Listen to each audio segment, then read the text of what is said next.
Canada is headed for a federal election on September 20th. This is the Great White North Report.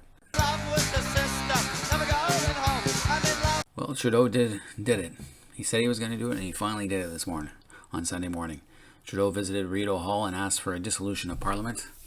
So now we're going to get a September 20th election when we're still in a fourth wave of a pandemic. I can't say I'm exactly too happy with that decision.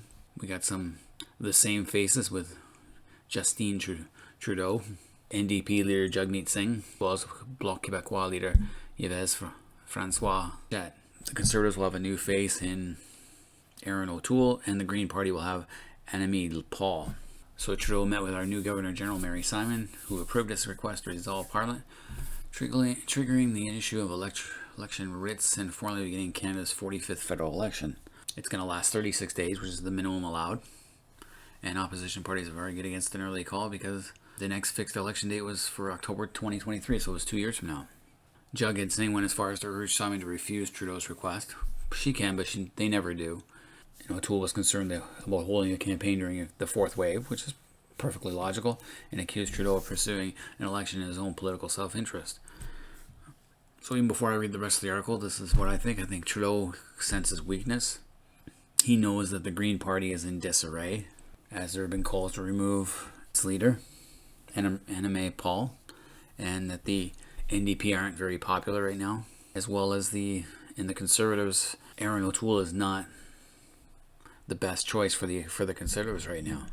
So Trudeau is hoping to get a majority government, and he's hoping to use the recent vaccine numbers to help boost him, thinking that people forget how much him and the government botched the early vaccine and pandemic protocols.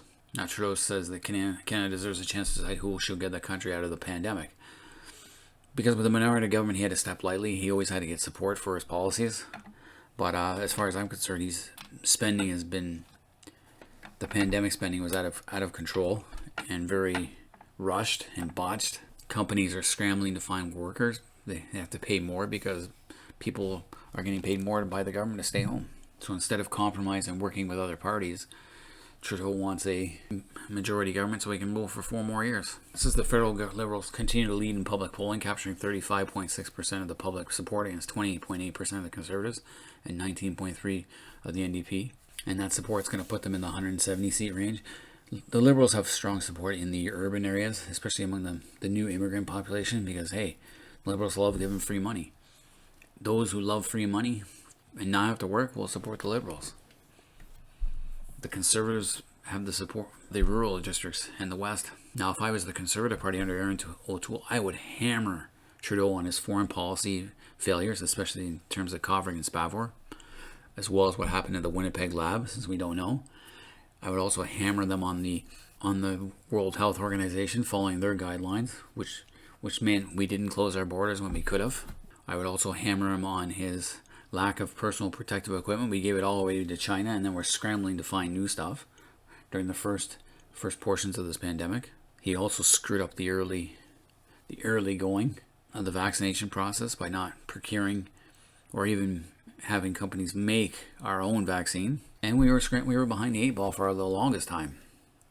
It's only now that there's an abundance of Pfizer and Moderna that people are getting vaccinated. But of course, he said that AstraZeneca was safe and all that fun stuff. I'm just glad Trudeau didn't turn around and take the Sinovac, the Chinese-made vaccines, which would have been a disaster. But yeah, Trudeau's dropped the ball on almost every major issue, and it's time. We can't really trust this guy. I don't like Trudeau. They brought him on board because of face and name. Now that we've had his face for 7 years, it's time for a change. Personally, I'm going to vote Conservative. Just because doesn't mean I'm conservative through and through. It just means I think they're the better choice. And I agree with O'Toole when he says that the election is not about next week, next month, or next year. It's about the next 4 years. It's about who will deliver the economic recovery Canada needs. Canada hasn't recovered economically yet. In fact, the company I work for, we hired 300 people just hoping to get 80 that'll stay. Too many Canadians out there would rather sit at home than work. And a lot of places are like that.